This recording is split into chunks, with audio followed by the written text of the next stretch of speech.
You're out. Don't come back. We're moving on without you. That was my mother's voice. Flat, rehearsed, final, on a voicemail she left at 9:47 on a Tuesday night. No argument beforehand, no warning. Just a 31-second recording that erased 27 years of being the daughter who paid every bill, covered every emergency, and never once said no. I listened to it twice. Then I texted back one word. Okay. What my family didn't know was that okay wasn't surrender. It was authorization, my own to myself, to stop being their safety net. Within 72 hours, the family trust was frozen, the house deal was dead, and their lawyer was leaving messages I had no intention of returning. 46 missed calls by morning, and a text from their attorney that said, "We have a serious problem." I laughed out loud, and I replied, "Before I go on, if this story speaks to you, take a second to hit like and subscribe, and drop your location and local time in the comments. I'd love to know where you're listening from. My name is Vivian. I'm 27. Now let me take you back to that Tuesday evening in October. The night of voicemail changed everything. I was sitting cross-legged on my bed in a studio apartment in Philadelphia, laptop balanced on a pillow, finishing a risk assessment report for a client whose portfolio had more red flags than a parade. That was my job, spotting danger before it arrived. Ironic, I know. My phone buzzed on the nightstand. One missed call from Mom, then the voicemail notification. I almost didn't play it. My mother rarely called me directly. She called Brooke, my younger sister, the one who still lived 20 minutes from our parents, the one whose name came up in every family group chat like a headline. When Mom needed something from me, she usually texted, 3 words max, "Call me back," or "Send money, please." But a voicemail felt different. Personal, almost. So I pressed play. Her voice came through the speaker flat and clear, like she'd practiced the words in front of a mirror. "Vivian, this is your mother. I want you to know that we've made a decision as a family. You are no longer welcome here. Don't come back. Don't make this harder than it needs to be. We're moving on without you." 31 seconds. I timed it on the playback bar. I played it again, thinking I'd missed a reason, a because or a since or even an after what you did. But there was nothing. Just the verdict. No trial. I checked our family group chat, the one Brooke had created 2 Christmases ago, the one where Mom posted casserole recipes and Dad sent blurry photos of birds from the backyard. I'd been removed. Not muted. Removed. And the chat had been renamed. The old name was The Owens Fam. The new name, I'll remember this until I die, was Us. So that's what I was now. The opposite of us. I set the phone face down on the nightstand and stared at the framed photo on my shelf. Our family at Brooke's college graduation. Mom beaming. Dad's hand on Brooke's shoulder. Me on the far right, half cropped by whoever took the picture. I should have seen it then. For 10 minutes, I did nothing. Just sat there with my hands in my lap, listening to the upstairs neighbor's TV bleed through the ceiling. Laugh track. Someone up there was watching a sitcom while my whole family voted me off the island. The first instinct was the old one. Call back. Apologize. Even though I didn't know what for. Ask what I'd done wrong. Promise to fix it. That was the pattern I'd been running since I was 14. Absorb the blame, patch the crack, keep the peace. My thumb hovered over Mom's name in my contacts, but something caught, like a gear that finally stripped. Maybe it was the way her voice sounded. Not angry, not hurt, rehearsed. Or maybe it was the timing.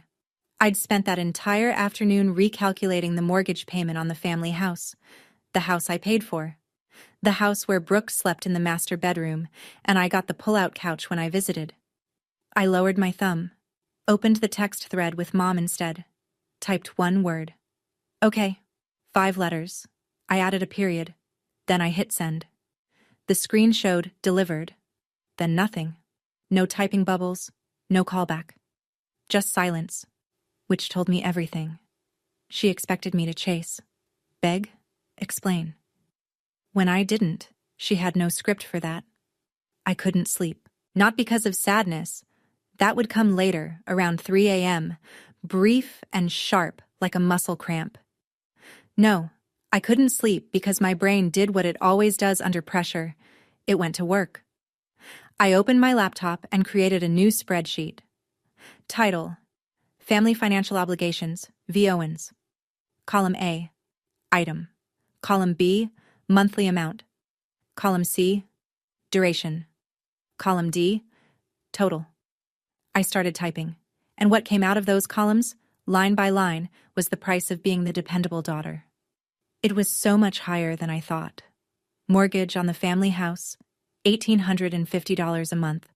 I'd been paying it for 3 years. That alone was $66,600. Health insurance for mom and dad, $640 a month. 2.5 years, $19,200. Brooke's car loan, the white SUV she posted on Instagram with the caption, "Blessed." $380 a month, 14 months, $5,320. Then the emergencies, dad's back surgery copay, the roof leak that needed fixing before winter, Brooke's security deposit when she moved out, then moved back, then moved out again. The dental bill mom forgot to mention until it went to collections. By 2 a.m., I had it all on one screen. I leaned back and looked at the total cell, bolded in the bottom right corner, $143,214. I'd contributed more than my annual salary, over 6 years, to people who had just cut me off with a voicemail. But the number wasn't even the worst part. The worst part was what I found when I pulled up the supporting documents I kept in a cloud folder, the same compulsive record-keeping habit that made me good at my job. I was the co-signer on the mortgage. My name was on the deed as co-owner.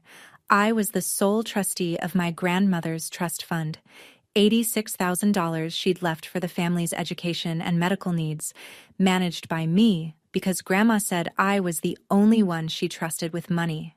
Every critical financial thread holding my family's life together ran through my name. They told me to leave, but they forgot I was the foundation. I hit print. The little desktop printer hummed to life in the dark apartment, spitting out page after page of receipts, statements, and contracts. I wasn't angry yet. That would come. For now, I was just awake. For the first time in years, fully awake. Morning came gray and cold. October in Philadelphia. The kind of sky that looks like a ceiling. I made coffee on autopilot, opened my laptop, and logged into the joint checking account. This was the household account I'd set up 2 years ago to streamline bill payments, mortgage, utilities, insurance, all pulling from one place. My money went in. Everyone else's expenses went out. The dashboard loaded and I noticed it immediately. The contact email on the account had been changed. My email, vivian.owens.fin@the-provider, had been swapped out. In its place, an email I recognized. Brooks. The change was time-stamped 2 days before the voicemail. 2 days before. I sat with that for a moment. Let it settle. My sister had changed the contact information on my financial account before my mother recorded that message. The voicemail wasn't an emotional outburst, it was a scheduled step. I kept digging. In my inbox, buried under work emails, I found a forwarded notification from the title company handling the house. Subject line: Beneficiary Amendment, Confirmation Pending. The form requested my removal from the property deed, effective upon approval. Submitted by Brooke Owens, listed as Authorized Family Representative. I had never authorized anyone to represent me. I had never agreed to be removed from anything. My coffee went cold on the desk. I didn't touch it. Here's what I understood now. Sitting in that gray morning light with my laptop glowing and my phone still face down from the night before, Brooke didn't want me out of the family. That was just the cover story. She wanted me off the paperwork, off the deed, off the trust, off every document that proved I'd built what they lived in. The voicemail was the distraction. The real theft was happening in the filing system. And there's one thing you need to know about me. I work in risk analysis. I spot fraud patterns for a living. My sister just made the worst bet of her life. To understand what happened next, you need to understand where it started. Not the voicemail. That was the ending. The beginning was quieter. The beginning was a kitchen. I was 14. Brooke was 10. Summer break had just started, and our parents sat us down at the dining table to explain the plan. Brooke would go to art camp. 4 weeks, $300. I would stay home and watch her during the mornings before camp started and after she got back. Cook lunch, do laundry, make sure the house didn't burn down while Mom and Dad worked. I asked if I could go to math camp. There was a program at the community college, free for students with qualifying grades. I qualified. Mom shook her head. Someone has to be here for your sister. But it's free, I said. Vivian, you're the older one. You understand. I understood. I understood that Brooke got summers and I got responsibilities. That my grades weren't a source of pride, they were a forecast of future income. When I made honor roll that fall, Mom's only comment was, "Good. Keep it up. One of you needs to make real money someday." Not, "I'm proud of you." Not, "You deserve this." Just, "You'll be useful later." And when Brooke bombed her 6th grade finals that same year, the whole house rallied. Dad took her for ice cream. Mom sat with her for an hour, stroking her hair, saying, "You're more than a test score, baby." I was in the next room. I heard every word. Nobody said anything like that to me. Not because I was failing, but because I never needed comfort. I was the strong one, the steady one, the one who could handle it. Mom told me that once, directly. Phone call, sophomore year of college. I'd mentioned feeling overwhelmed. She said, "You're the strong one, Vivian. Brooke needs me more." 7 words. I carried them like a brick in my chest for a decade. My first real paycheck arrived on a Friday in June, the summer after I graduated. 21 years old, student loans already accruing interest, starting salary at a mid-size consulting firm that expected 60-hour weeks. I felt proud for about 4 hours. Mom called that evening. Dad had thrown out his back at work. Not workers' comp eligible because he was technically a subcontractor. Hospital bill, $2,000. Could I help? I sent it that night. Didn't hesitate.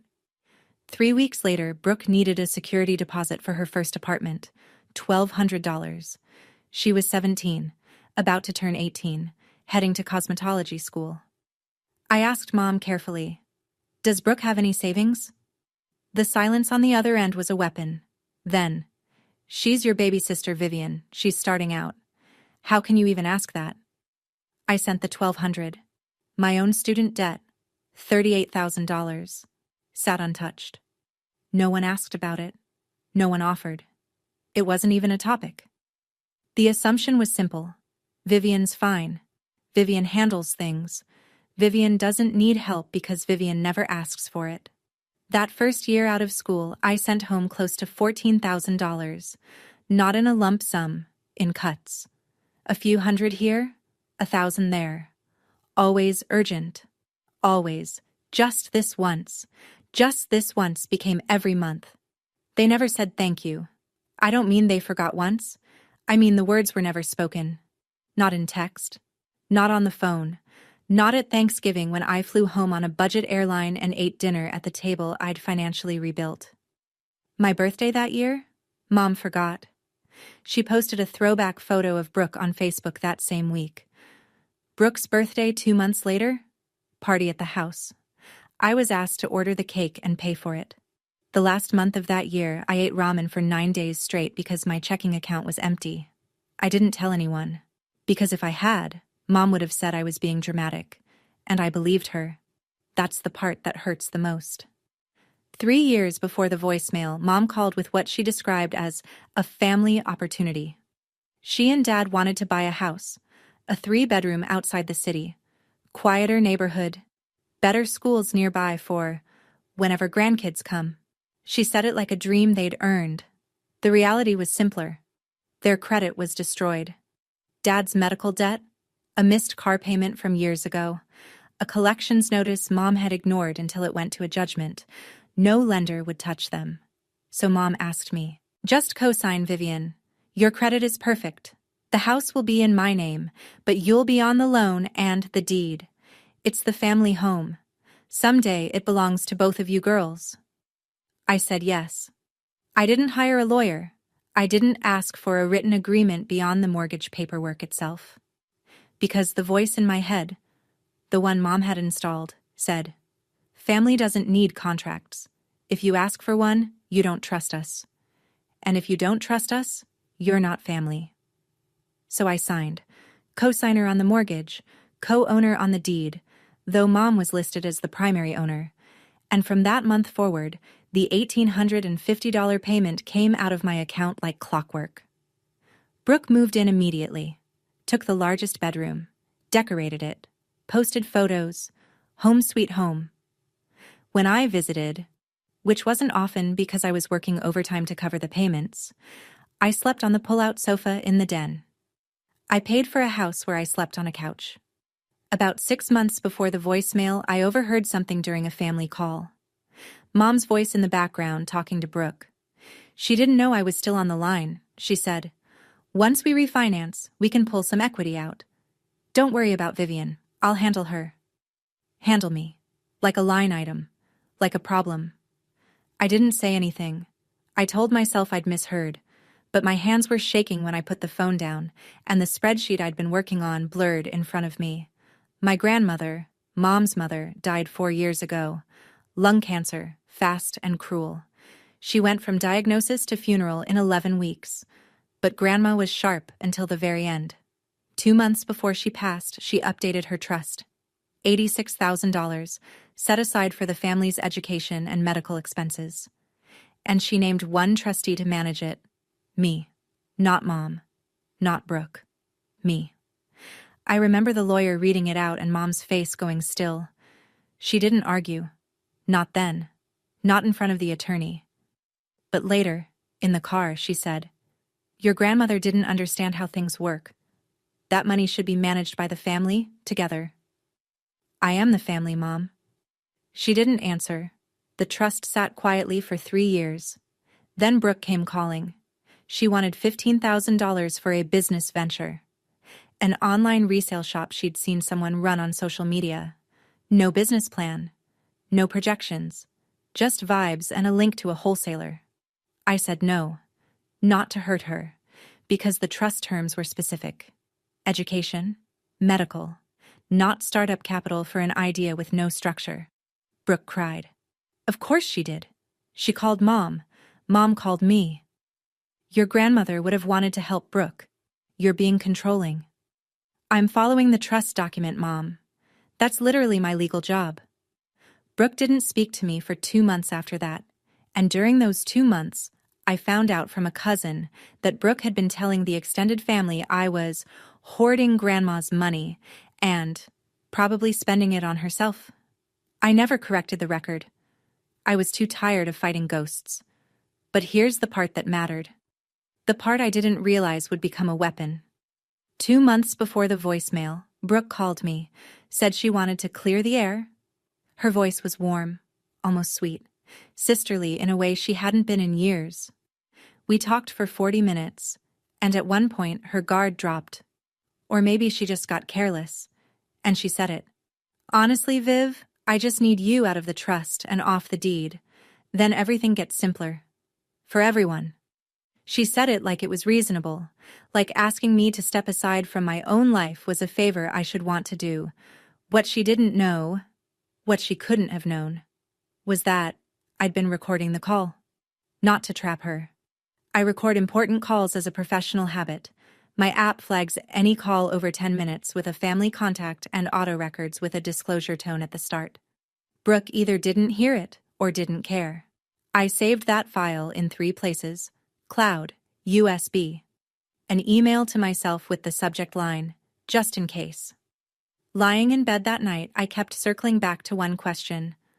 Why did Brooke need me gone so badly? We grew up in the same house. I made her lunch when Mom worked late. I co-signed her first car. And somehow, I became the enemy in a story she wrote without telling me. I still don't fully understand it. Maybe you do. If you've ever been the reliable one who got repaid with betrayal, why do you think they do it? Drop your take in the comments. Wednesday morning, 2 days after the voicemail. I walked into the office looking like I'd slept inside a paper shredder. Marcus Webb noticed before I reached my desk. He was senior to me by 7 years, a CPA with a calm voice and the kind of steady presence that made clients feel safe handing over their ugliest numbers. We'd worked on a dozen audits together. He was not the type to pry. But that morning, he pried. I'd gone to the break room for coffee, and when I came back, Marcus was standing near my desk. Not sitting, standing, like something had stopped him mid-step. My laptop screen was still open. The spreadsheet was still up. Family Financial Obligations, V. Owens. The total was bolded at the bottom. He looked at me, then at the screen, then back at me. Viv. His voice was low. I don't want to overstep. But that spreadsheet? Is that money you're owed or money you gave away? I could have lied. Could have said it was a client file, a mock-up, a template. But I was running on 4 hours of sleep and the fumes of a decade's worth of being fine, and something in the way Marcus asked, direct, no judgment, no filler, cracked the seal. I told him, not everything, just the outline. Voicemail. Removed from the group chat. The house. The trust. The number. Marcus didn't react the way most people do. He didn't gasp or shake his head or say, "That's terrible." He went quiet. And when Marcus goes quiet, it means he's calculating. 10 seconds passed. Then he said something that rearranged the furniture in my head. "Vivian, I've been where you are. Different details, same architecture. My father pulled something similar when I was 29, and the thing I wish someone had told me sooner is this. You don't need to call them back. You need to call a lawyer." He wrote a name on a sticky note and slid it across my desk. Janet Aldridge, real estate and trust attorney, a Philadelphia number. I looked at the sticky note, then at Marcus. She's good? She's the one who kept me from losing my house. I put the note in my wallet. It stayed there for exactly 7 hours, the time it took for me to find what I found next. That evening, I sat down with every document I had and went through them the way I'd go through a client's portfolio, line by line, looking for what didn't match. I pulled up the email from the title company again, the one requesting my removal from the deed. I'd noticed it that first morning but hadn't looked closely at the attachment. Now I opened it. The form was standard. A beneficiary amendment request. At the bottom, 2 signature lines. One for Donna Owens, primary owner. One for Vivian Owens, co-owner. Both lines were signed. I zoomed in on my signature, and my stomach went cold. It was close. Someone had studied my handwriting. The slant was right, the size was right, even the little tail I leave on the N in Vivian was there. But the O in Owens was wrong. I write my capital O with an open loop, a habit from years of signing financial documents quickly. This O was closed, sealed shut. A small thing, the kind of thing only I would notice. But I noticed. Someone had forged my signature to remove me from the deed of a property I'd paid over $66,000 toward. I checked the submission details on the form, submitted electronically by Brooke Owens, authorized family representative. Submission date: 3 days before the voicemail. 3 days before. I sat back in my chair and let the timeline build itself. First, Brooke submits the forged document to remove me from the deed. Then, she changes the contact email on the joint account. Then, only then, Mom sends the voicemail. This wasn't a family falling apart in the heat of the moment. This was a sequence, a plan. Step 1, Step 2, Step 3. My removal from the paperwork first, then my removal from the family, so I wouldn't be looking at the documents while they pushed me out the door. My sister didn't just betray me, she ran a project plan. And in my line of work, a project plan leaves a trail. I called Janet Aldridge the next morning. Her assistant put me through in under 3 minutes once I mentioned the words forged signature and pending title amendment. Janet's office was in a converted brownstone near Rittenhouse Square, bookshelves floor to ceiling, a glass desk that reflected the overhead lights, and a chair so firm it seemed designed to keep clients focused. She offered me water. I declined. I didn't want to be comfortable. I wanted answers. I placed the folder on her desk. Everything. Mortgage contract, deed, the forged amendment form with both signatures, the email from the title company, the spreadsheet, $143,000, itemized, and the bank notification showing Brooke had changed the contact email on the joint account. Janet went through each page the way a surgeon reads a scan. Slowly, no expression, glasses halfway down her nose.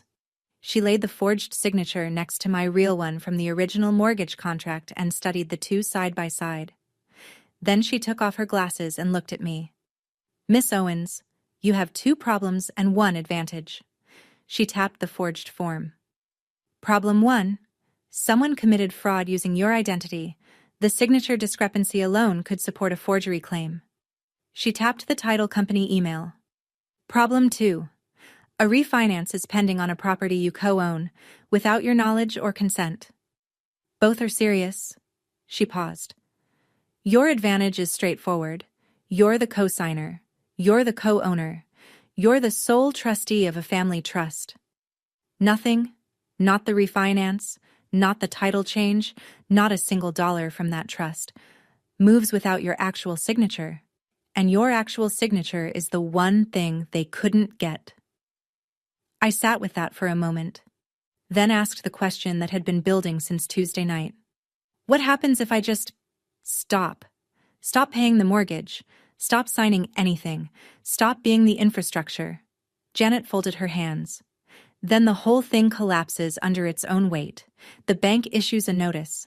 The refinance dies. The trust stays locked. All of it. Every financial arrangement they depend on stalls until you decide otherwise. She let that land. Then added, almost gently, "There's one more thing you should know. A forged signature on a deed amendment isn't just a civil matter. In Pennsylvania, that can be charged as a felony. I'm not saying you need to go there, but you should know you could." My chair suddenly felt a lot less uncomfortable. That night, back in my apartment, I opened the recording app on my phone. I hadn't listened to Brooke's call since the night it happened 2 months ago. At the time, I'd filed it under annoying but harmless. Just Brooke being Brooke, trying to get what she wanted with a soft voice and a sideways ask. Now, with everything I knew, it sounded completely different. I put my earbuds in and hit play. Brooke's voice filled my head, warm and casual, the way she gets when she wants something but hasn't asked for it yet. "I'm just saying, Viv, you're so busy all the time. You've got your career, your apartment, your whole life up there. Wouldn't it be easier if you just stepped back a little? Let Mom handle the trust stuff. And the house, honestly, if your name wasn't on it, you wouldn't have to worry about the payments anymore. That'd be a relief, right?" I remembered thinking at the time that she was being clumsy but not malicious. Just Brooke, trying to simplify her world. Then came the line, minute 32 of the recording. "I just need you out of the trust and off the deed. Then everything gets simpler. For everyone." I paused it, rewound, played it again. "I just need you out of the trust and off the deed." Need, not want, not, "It might be nice if," need. She'd told me exactly what she was going to do. She'd said it out loud into a phone that was recording, after an app disclosure tone she either ignored or didn't hear. And then, when I didn't volunteer to disappear, she forged my name and had Mom deliver the eviction notice disguised as a family decision. I saved the file again. Cloud, USB, email to myself. 3 copies. Because in my family, the truth has a habit of going missing. I didn't know yet when I'd use it, or how, but I knew this. That recording was the one card Brooke didn't know I held, and I was going to wait for exactly the right table to play it on. Friday afternoon, Janet's office. I sat across from her with a legal pad I'd filled on both sides. She had a matching one. "Let's walk through this," she said, "step by step. What you can do, what's within your rights, and what the consequences will be. For them, and for you." Step 1. Notify the bank that the deed amendment form was submitted with a forged signature. Janet would send a formal letter with supporting evidence. My real signature from the original mortgage versus the fake on the amendment. The bank would be legally required to freeze the refinance transaction pending investigation. Step 2. As sole trustee of Grandma's Trust, I had full authority to freeze all distributions. No court order needed. No approval from any family member. One signature from me, one phone call to the trust management institution, and $86,000 goes into lockdown. Step 3. Stop the automatic mortgage payments. I was the cosigner, not the primary borrower. Donna was the primary. If I stopped paying, the obligation reverted entirely to her, and her credit score couldn't support the loan on its own. The bank would issue a formal notice within 30 days. If she couldn't catch up or refinance independently, the foreclosure clock would start. Step 4. Janet sends a cease and desist letter on my behalf, notifying the family that I was withdrawing from all shared financial obligations effective immediately. I listened to each step, nodded at each one, then asked the question my gut wouldn't let go. If they lose the house... Janet didn't blink. "Vivian, they told you to leave. You're leaving. You're not taking the house from them. You're removing yourself from a loan they can't service without you. If that causes a collapse, the structure was never sound." I picked up the pen and signed the authorization letter. The pen felt heavier than it should have. Not because I doubted the decision. Because I knew. Once that ink dried, there was no undoing it. No quiet resolution, no late-night phone call that puts everything back in the drawer. This was the sound of a bridge I didn't burn. I just stopped being the bridge. Monday morning. I drove to the bank that managed Grandma's Trust during my lunch break. The branch was quiet. A few customers at the teller windows, soft music I couldn't name, the hum of fluorescent lights. I sat down with a trust officer named Dan, a pleasant man with a blue tie and a pen. He clicked nervously when he talked. I presented my trustee documentation, photo ID, the original trust instrument, a letter from Janet confirming my legal standing. Dan reviewed it all, clicking his pen exactly 14 times. Then he looked up. "Miss Owens, you are the sole trustee on this account. No other signatories, no co-trustees, no secondary beneficiaries with withdrawal authority." Click. "What would you like to do?" "I'd like to place a full freeze on all distributions from this trust, effective immediately. No withdrawals, no transfers, no disbursements until I authorize them in writing." He blinked. "Any particular reason?" "I have concerns about potential unauthorized access. I'd like to conduct a review of all activity before allowing any further movement." That was language he understood. He typed for 2 minutes, printed a form, slid it across the desk. I signed it. $86,000. Locked. Dan said, "You'll receive a confirmation email within the hour. No one else will be able to access these funds without your written authorization and a notarized release." "Thank you, Dan." I walked out into the October sun. The air was sharp. Leaves were turning. I stood on the sidewalk for a moment and felt something I didn't expect. Not triumph, not satisfaction. Lightness. Like setting down a suitcase I hadn't realized I'd been carrying through every doorway for 4 years. This was step 1. The trust was secure. Grandma's money was safe. But the real earthquake was still coming, because when Brooke tried to access that account, and she would try, I was sure of it, she'd hit a wall she couldn't charm, cry, or forge her way through. And that wall would have my name on it. Tuesday. Janet's paralegal sent 3 emails before noon. The first went to the mortgage lender. A formal notice of signature fraud on the deed amendment form, accompanied by a side-by-side comparison of my real signature and the forged one, plus my sworn affidavit confirming I had never authorized the change.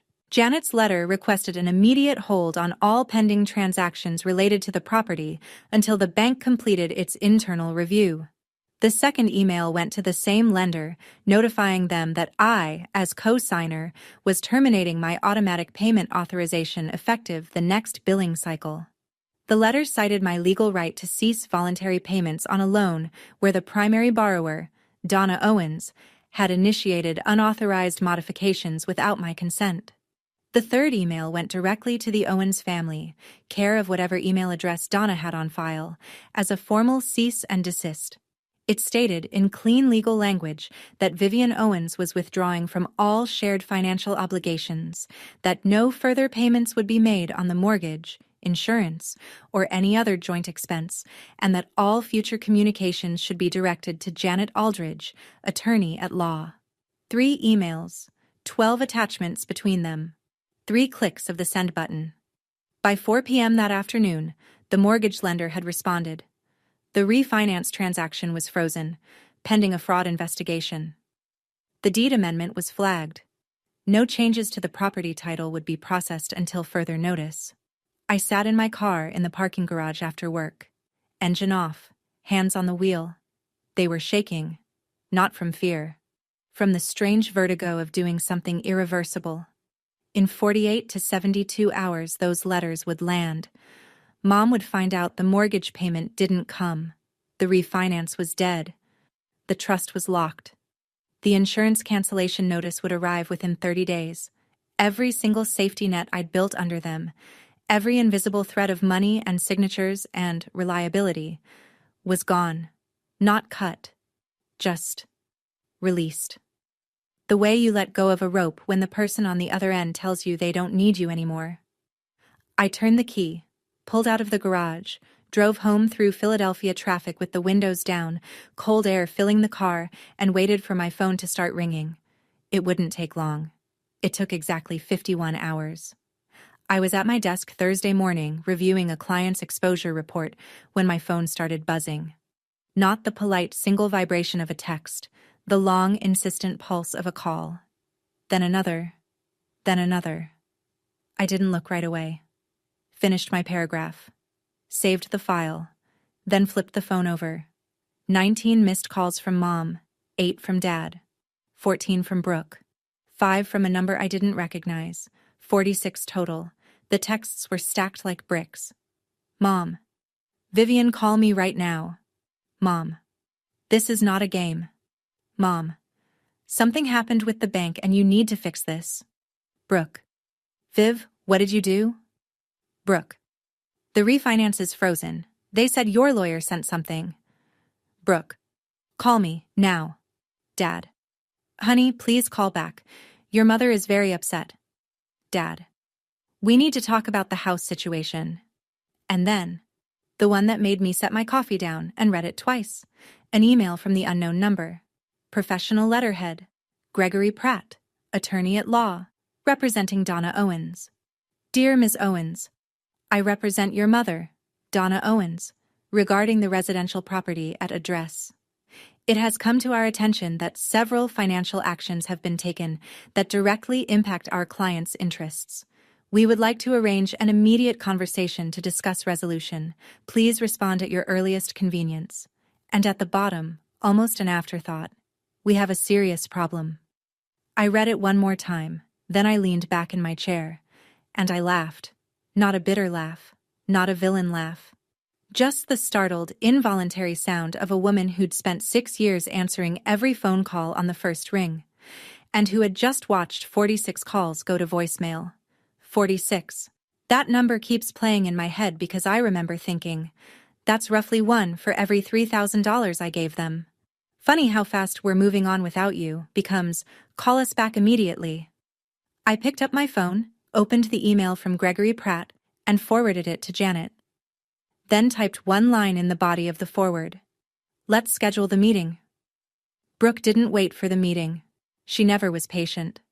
The texts started rolling in Thursday afternoon, one after another, spaced just far enough apart to suggest she was pacing while typing. Viv, I don't know what you told the bank, but you need to undo this.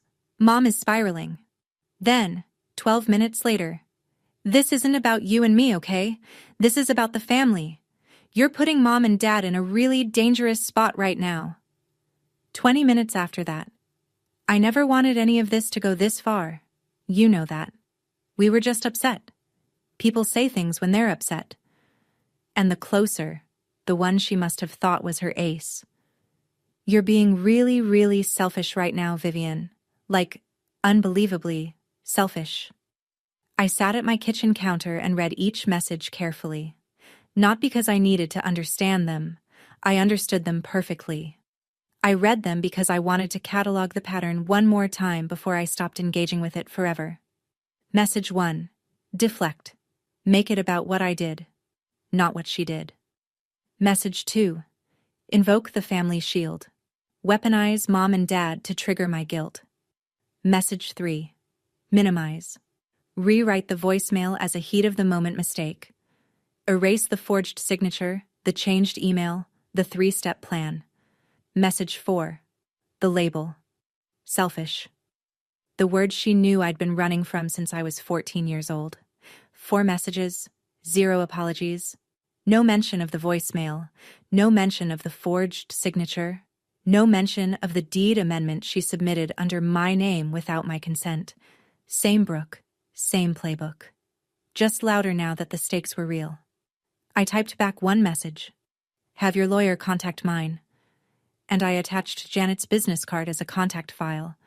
30 seconds of silence, then 3 gray dots appeared. Disappeared. Appeared again. Are you serious right now? I closed the app, set the phone on the counter, screen down. Then, one last message from Brooke. I saw it in my notification banner before I silenced the thread.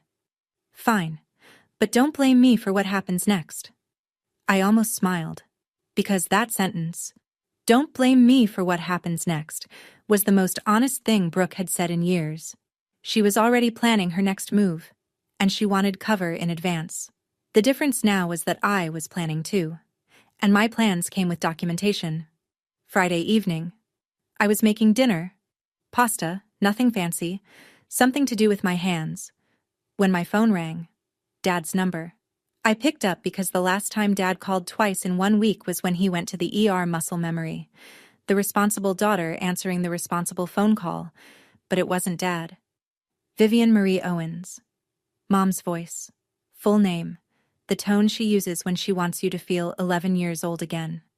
I don't know what has gotten into you, but you are destroying this family.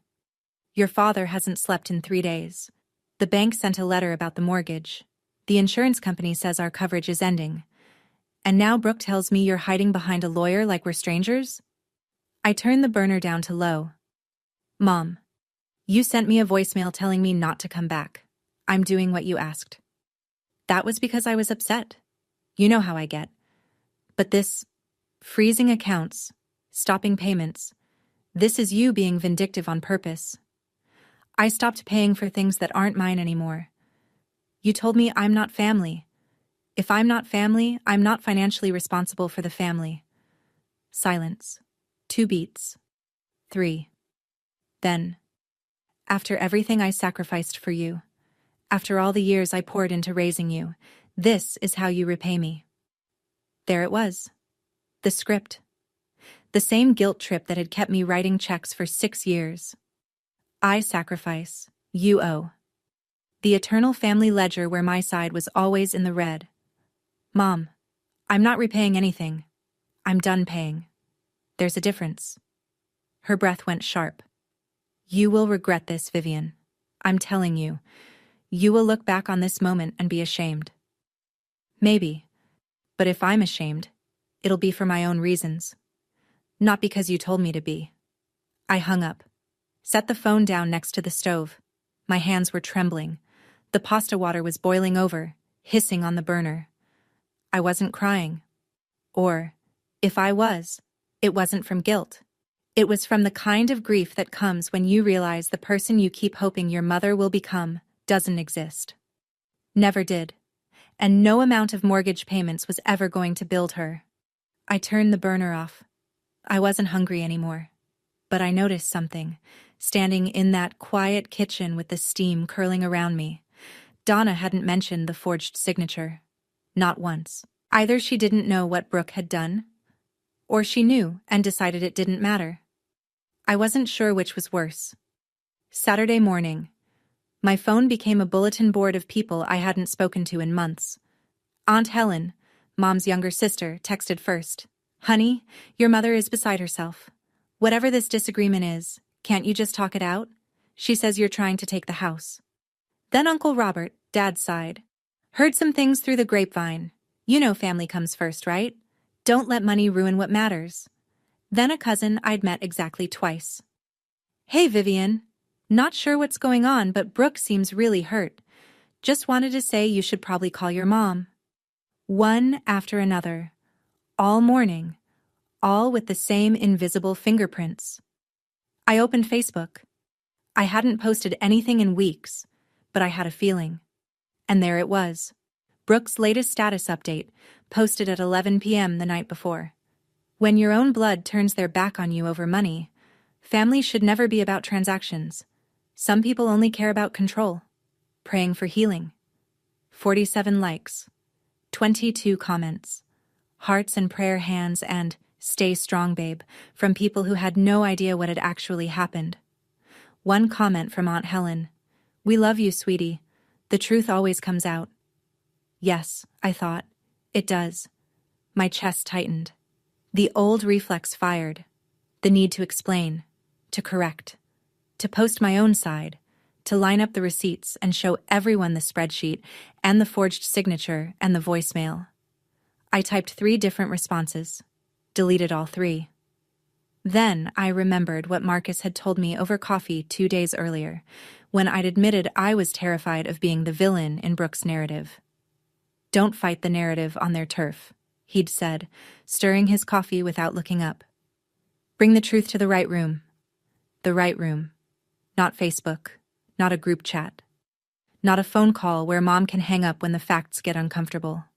A room with a table, with lawyers, with documents, where crying doesn't override evidence and I'm the victim has to compete with timestamps. I closed Facebook, opened my email, wrote to Janet. "I think it's time for the meeting, all of them, face to face, with everything we have." Janet replied in 11 minutes. "Agreed. I'll coordinate with Pratt. Friday, my office." 5 days. 5 days until every story Brooke had ever told would have to survive a conference table. I set my phone on the kitchen counter and poured myself a second coffee. My hands were steady. Monday afternoon. Janet called me from her office on speakerphone so I could listen. She'd reached Gregory Pratt. The conversation was polite the way a chess game is polite. Controlled moves, measured language, nothing wasted. "Mr. Pratt, I represent Vivian Owens. As you know, my client is co-signer on the mortgage and co-owner on the deed for the property your client occupies. She's also the sole trustee of the Margaret Owens Family Trust." "I'm aware of the financial arrangements," Gregory said. His voice was careful, lawyerly. "Then you should also be aware that a deed amendment form was submitted to the title company bearing my client's signature, a signature my client did not provide. A side-by-side analysis shows clear discrepancies. The bank's fraud department has flagged the document and frozen the pending refinance." Silence. I counted. 1, 2, 3, 4, 5, 6, 7, 8. 8 seconds of dead air from a man who bills $400 an hour. "Are you saying," Gregory said slowly, "that my client submitted a forged document?" "I'm saying a document bearing a signature my client did not execute was submitted under her name. The title company and lender have both been notified. The bank's investigation is proceeding independently of our office." More silence. Then Gregory's voice, noticeably tighter. "I'll need to confer with my clients about this. I'd recommend doing that soon, Mr. Pratt, before the bank's fraud division does it for you." The call ended with a date confirmation for Friday. Janet hung up and turned to me. His pause told me everything. He didn't know about the forged signature. She folded her hands on the desk. "That means either your mother didn't tell her own lawyer or your mother didn't know. If Donna didn't know, then Brooke did this on her own. And didn't tell anyone." "She told one person," I said. "Me." On a recorded call. Janet's eyes narrowed. Not in suspicion, in something closer to satisfaction. Friday's going to be very interesting. Wednesday evening, I was cleaning up after dinner, dish in the sink, water running, when my phone rang. Dad. Actually, Dad this time. Vivian. His voice was the quietest I'd ever heard it. Not angry. Not the rehearsed authority he sometimes borrowed from Mom. Just tired. The kind of tired that lives in the bones. Hi, Dad. The lawyer, our lawyer, called today. He said there's a problem with the house paperwork. Something about a signature that doesn't match. He paused. I let the pause stretch. The water was still running in the sink. He says someone may have signed your name on a form. That's correct. Do you... Another pause. I could hear him breathing. Do you know who did it? You should ask Brooke. The breathing stopped. Brooke? The form was submitted under her name, Dad. Authorized family representative. She submitted it 3 days before Mom sent me that voicemail. Silence. Long enough that I checked whether the call had dropped. It hadn't. The seconds counter was still ticking. You're sure about this? I have the submission records. My lawyer has the signature comparison. The bank has flagged it for fraud investigation. Yes, Dad. I'm sure. I heard something through the phone. A chair creaking. Like he'd sat down hard. Or maybe it was his knees. Let me talk to your mother about this. And there it was. The sentence he'd said 100 times across my lifetime. Let me talk to your mother. The eternal deferral. The man who never quite got around to having his own opinion before clearing it with Donna first. Dad, I'm not calling for permission. I'm not asking you to fix it. You asked me a question and I answered it. If the family wants to resolve this, it happens Friday. Janet's office. With documentation. Vivian, I love you, Dad, but I'm done talking through walls. I hung up. The water in the sink had gone cold.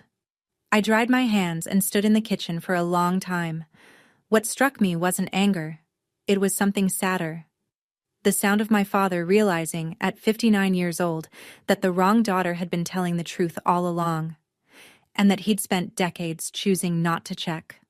Thursday, Janet's assistant sent the formal invitation to Gregory Pratt's office, a meeting at Janet's conference room, Friday at 2 p.m.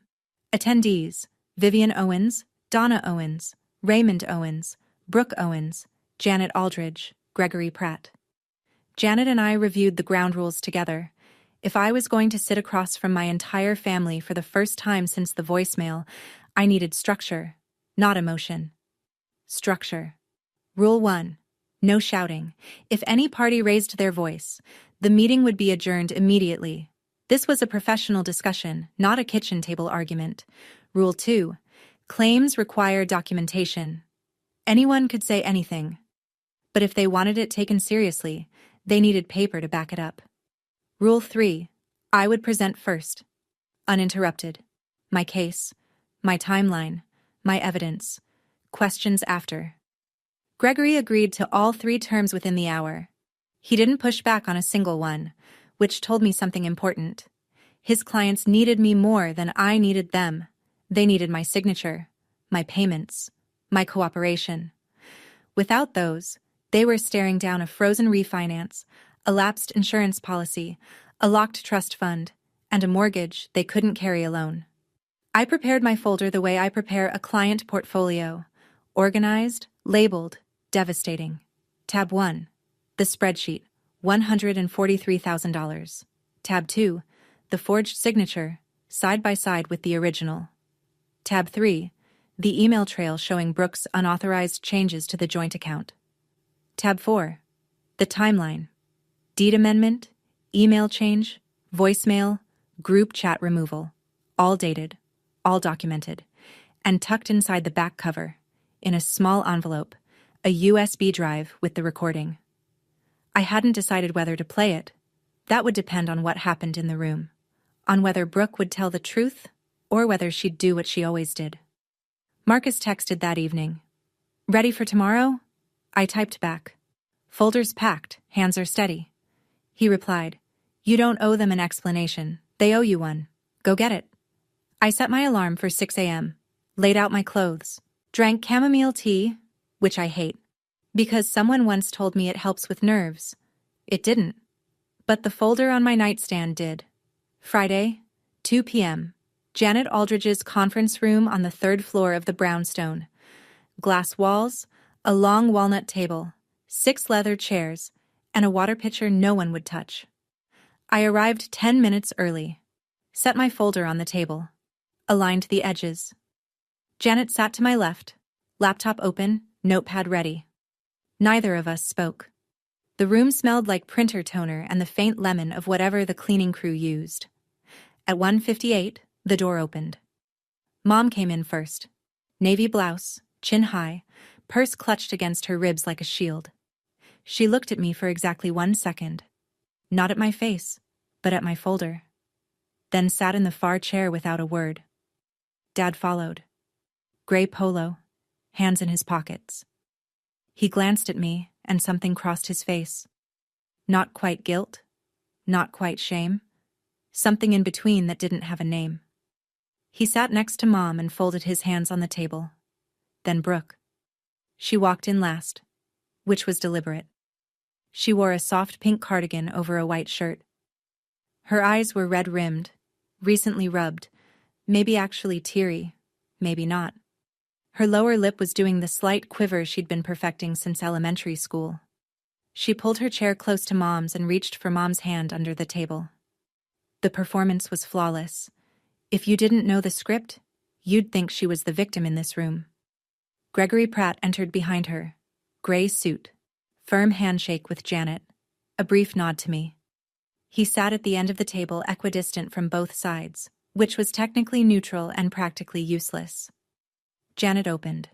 Thank you all for being here. This meeting exists to address the financial and legal issues that have arisen in recent weeks. Miss Owens will present first, as agreed by both counsels. She will not be interrupted. I opened the folder, looked up, made eye contact with my mother for the first time since a voicemail tried to erase me from the family. I'll start, I said, with a number. I slid the spreadsheet to the center of the table. 5 copies. 1 for each person, 1 for the record. $143,214. I let the number sit in the air. No one moved. That's what I've contributed to this family over the past 6 years. Mortgage payments on this property, $66,600. Health insurance for Mom and Dad, $19,200. Brooke's car loan, $5,320. Emergency expenses, surgeries, roof repairs, security deposits, dental bills. The rest. Every payment is documented. Dates, amounts, account records. It's all on this sheet. Mom's eyes moved down the page. I watched her scan each line, the way you watch someone read a medical report they weren't expecting. This is what I gave, I said. Not as a loan, not under contract. Just because I was asked, and because I believed that's what family meant. Mom opened her mouth. Janet raised one finger, calm, firm. Mrs. Owens, you'll have your turn. I pulled the second document from the folder. 2 sheets, side by side. I placed them flat on the table and turned them so everyone could read. On the left, my signature from the original mortgage contract, dated 3 years ago. On the right, a signature submitted on a deed amendment form requesting my removal from the property title. I paused. I did not sign this form. I did not authorize it. I did not know it existed until I discovered it in my email after being removed from this family by voicemail.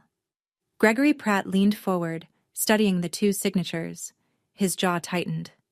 The form was submitted electronically, I continued, by Brooke Owens, listed as Authorized Family Representative. 3 days before the voicemail. The room shifted. Not a sound. More like a barometric change. Dad's hand moved to his forehead. Gregory sat back in his chair, slowly. Brooke's grip on Mom's hand tightened. And Mom. Mom looked at the signatures, then at me. Then, for the first time since she walked into this room, at Brooke. What is this? She said. Someone forged my signature, I said, to steal my share of a house I paid for. I didn't say who. I didn't have to. Every eye in the room had already turned. Brooke let go of Mom's hand. That's insane. I didn't forge anything. Her voice climbed. Vivian is doing what she always does. She's manipulating the situation. She's making herself the victim because she can't handle that I didn't raise my voice. I didn't need to. Brooke. One word, flat, quiet. It cut through her sentence like a blade through paper. Before you finish that thought, I want you to hear something. I reached into the back cover of the folder, pulled out the small envelope, and removed the USB drive. Janet's laptop was already connected to a speaker on the table. I plugged it in, found the file, and hovered the cursor over the play button. This is a recording of a phone call between you and me, 2 months before the voicemail. The call was disclosed at the start. My app plays an audible notification tone. If you'd like to dispute its authenticity, Mr. Pratt can have it verified. Brooke's face went white. Not red. White. The kind of white that happens when blood retreats from the surface. I clicked play. The room filled with Brooke's voice. Warm, casual, coaxing. I just need you out of the trust and off the deed. Then everything gets simpler. For everyone. The recording ended. No one moved. I looked at Donna. She was staring at the speaker like it had physically struck her. Her lips were slightly parted. No words. I looked at Dad. His eyes were closed. His hand was still on his forehead. I looked at Gregory Pratt. He had placed his pen on the table and folded his hands, the universal posture of a lawyer recalculating his position. And I looked at Brooke. She was looking at Mom, searching for the lifeline that had always been there. The immediate defense. She didn't mean it. The instant redirect of blame onto me. Mom didn't look back. 15 seconds of silence. I counted them the way you count the seconds between lightning and thunder, waiting to learn how close the strike was. It was the loudest my family had ever been. Then Brooke broke. That's out of context. I didn't mean it like that. I was just talking. Just saying things. People say things. Janet's voice was steady as a scalpel. The recording is timestamped 2 months before a forged document bearing Ms. Owens's signature was submitted to remove her from the deed. The context, I'd say, is remarkably clear. Brooke turned to Mom again. Her lip trembled. Real this time. Or maybe not. I couldn't tell anymore. Mom, you believe me, right? She's twisting everything. She always does this. Donna Owens did not look at her younger daughter. She was staring at the spreadsheet, at the column labeled total, at the number at the bottom that represented 6 years of her eldest daughter's life, converted to dollars and cents, paid without a single thank you. She said nothing. And in that silence, in that precise, devastating silence, something shifted in the room that could never be shifted back. I closed the folder. Slowly. The sound of the cover meeting the back page was the only noise in the room. Donna turned to me. Her voice was different now. Smaller. Vivian, I didn't know about the signature. I swear to you, I didn't know. I believe you didn't know about the signature, Mom. She exhaled. But you knew when you recorded that voicemail. You knew when you removed me from the group chat. You knew every time Brooke told you a story about me, and you never once called to ask if it was true. You chose a version that was comfortable, and I paid the price for it. In dollars. In years. In every holiday where I sat at the far end of the table and told myself it was fine. Donna's chin dropped. Not a nod. More like something inside her gave way by a fraction. I stood up. Here's what happens now. I kept my voice even. Professional. The way I deliver a risk assessment to a client when the numbers are bad and there's no soft way to say it. The trust will be transferred to a professional management firm. I'm stepping down as trustee, but the terms Grandma set will be enforced. Education and medical only, no exceptions. I looked at the table. I'm withdrawing as co-signer on the mortgage. You have 60 days to find alternative financing or make a decision about the property. I will not make another payment. I looked at Gregory Pratt. Regarding the forged signature, I won't be filing a criminal complaint. This time. But every document, every recording, every communication has been preserved and is held by my attorney. I looked at Brooke. She was staring at the table, cardigan pulled tight around her.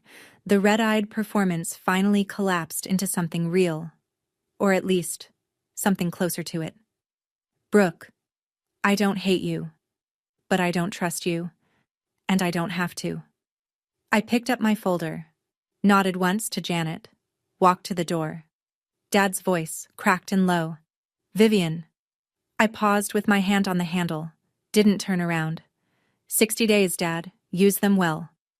The door clicked shut behind me. My heels echoed down the hallway, steady even, unhurried. I didn't look back. Not because I was angry, because there was nothing behind me I hadn't already said.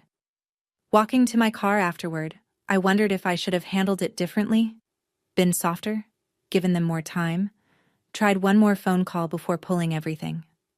Part of me still wanted to believe a conversation could have fixed this, but every conversation for 6 years had ended the same way. Me apologizing for someone else's lie. Would you have given them another chance? Or would you have walked out of that room the same way I did? Tell me. I genuinely want to know.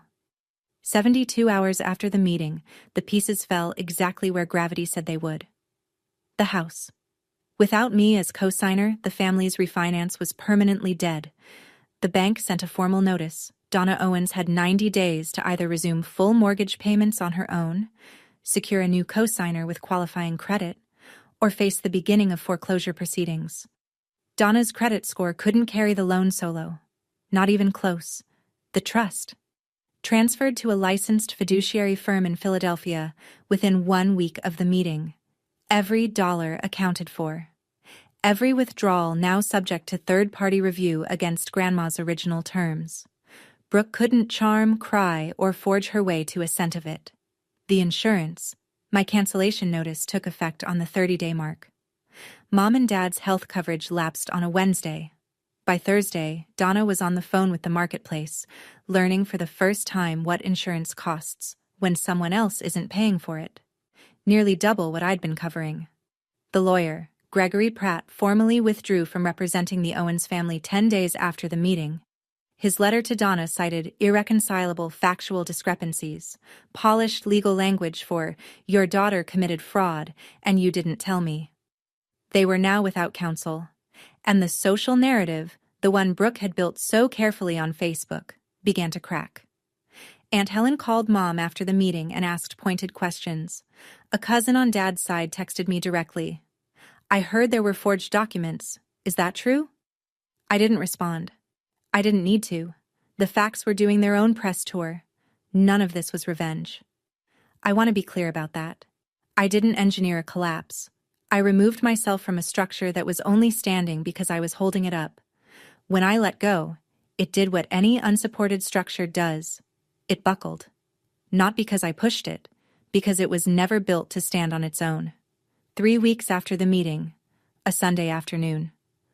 I was reading on my couch, an actual book, paper pages, no screen. When Dad called. His voice was thinner than usual, like someone had stretched it over too many sleepless nights. "Vivian, I've been meaning to call." "Hi, Dad. I want to say, I'm sorry, I know I should have said it sooner. I should have asked questions when your mother sent that voicemail. I should have looked at the paperwork myself instead of just trusting that someone else had it handled." I waited. Because with Dad, the apology always came with the second paragraph. "But, sweetheart, is there any way you could give us more time with the house? Your mother is looking into options, but 90 days it's not a lot. If you could just extend the co-signer arrangement for another few months, until we figure out." "Dad." He stopped. I heard the apology. I appreciate it. I do. But I also heard the but. You're not calling because you're sorry. You're calling because the family needs my signature again. Silence. Then quietly, "Both, Vivian. It's both." "Maybe it is. But the answer is the same. The 60 days I gave at the meeting are still in effect. Nothing changes. Your mother is terrified of losing the house. Then Mom should talk to a financial advisor, not to me. More silence. Then the thing that hit hardest. Not his words, but the sound of his exhale. Long, deflated. The sigh of a man who knows he's asking the wrong daughter to fix a problem the other daughter caused but lacks the spine to say it out loud. I understand, he said finally. Dad? Yeah. I love you. That hasn't changed, but love doesn't mean I light myself on fire to keep someone else warm, not anymore. He hung up without saying goodbye. Just a click, and then nothing. The same abrupt silence that had been his answer to every hard question my entire life. I set the book down, stared at the ceiling. He'd apologized and asked for a favor in the same breath. And the worst part was that I think he genuinely meant both. The sorry and the ask. He just didn't understand that one cancels out the other. Or maybe he did. And that was the saddest part of all. 3 months later. The leaves were gone. First frost had come and gone. Philadelphia was doing what Philadelphia does in January. Cold, gray, stubbornly alive. I was sitting in a coffee shop near my office on a Saturday morning, laptop open but idle, watching people through the window. A normal Saturday. Unremarkable. And that was the point. For the first time in my adult life, unremarkable felt like a luxury. The mortgage money, $1,850 a month, was going into my savings account now. I had an emergency fund for the first time ever. I was paying down my student loans ahead of schedule. I'd booked a flight to Portland for a long weekend in February, just because I wanted to see the ocean. I'd never booked a trip just because I wanted to before. Brooke and I hadn't spoken since the meeting. Not a text. Not a voicemail. Not even a like on a photo. Complete silence. I checked her Facebook once, out of habit. She'd posted a new status. Starting over. No context, no mention of me or the house or any of it. Just the curated version of her life, sanitized for an audience that didn't know the backstory. I scrolled past it and felt nothing. And that nothing, that clean, quiet emptiness where guilt used to live, was the closest thing to freedom I'd ever known. Mom called once, about a month after the meeting. Her voice was different. Not warm exactly, but the sharp edges had been sanded down. She asked how I was. I said fine. She said okay. The call lasted 90 seconds. She didn't guilt-trip me. She didn't ask for money. She didn't mention Brooke. It wasn't healing. It was a ceasefire. And for now, that was enough. Dad texted on my birthday. 3 words. Happy birthday, Vivian. First time in years. No exclamation point. No emoji. Just my name and an acknowledgement that I existed. It was the smallest possible gesture, but it was his. The house sold 6 weeks after the meeting.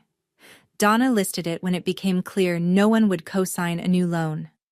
I signed the paperwork to release my name from the deed. The real paperwork, this time, with my actual signature. I didn't take any proceeds from the sale. The deed listed Donna as primary owner and the equity was hers. I'd already calculated the loss. $66,000 in mortgage payments toward a house I never lived in. I wrote it off. Not on my taxes, but in my head. A tuition payment for the most expensive lesson I ever learned. Marcus met me for coffee that afternoon. He slid into the seat across from me, took one look at my face, and said, "How do you feel?" I thought about it. Really thought. "Lighter," I said. Like I put down something I didn't realize I was carrying. He nodded. Didn't say anything else. He didn't need to. For the first time in 6 years, every dollar I earned was mine. Not mine to give away. Not mine to sacrifice. Not mine to use as proof that I deserved a seat at a table I was already paying for. Just mine. Quietly, unremarkably, beautifully mine. I'm not telling you this story so you'll hate my family. I'm telling you because somewhere out there, right now, someone is sitting with their phone in their hand, staring at a transfer confirmation for money they can't afford to send to someone who has never once said thank you. And they're telling themselves the same thing I told myself for 6 years. It's fine. They're family. This is what family does. Brooke isn't a monster. She's a person who learned, very young, that lying gets rewarded and crying unlocks doors. Nobody ever made her stop. Nobody ever showed her a consequence that stuck, until the consequence wore my name and came with a lawyer. Mom isn't evil. She's a woman who built her identity around control, around being the center of a family that obeyed a script she wrote. When I stopped following the script, she didn't know how to respond with anything other than force. That voicemail wasn't cruelty. It was panic disguised as authority. Dad isn't a villain. He's a man who spent his whole life choosing silence over confrontation, and one day realized that silence has a price too. He's still learning that. I think he might get there. I hope he does. And me? I'm the woman who finally understood that the word family is not a blank check. That loving someone does not mean funding their life while they erase yours. That boundaries are not punishment. Boundaries are truth, delivered without apology. I don't know what my family looks like a year from now. I don't know if there will be a Thanksgiving I attend or a phone call that feels like home. I don't need to know. For the first time, I'm not building my life around their answer. So I'll ask you this, and I genuinely want to know. If the people who are supposed to love you the most told you to leave, would you fight to stay, or would you finally let them see what life looks like without you? Let me know in the comments. I read everyone. Thank you for staying with me through this whole story. If any part of it hit close to home, if you've ever been the one holding everything together while being told you weren't enough, I see you.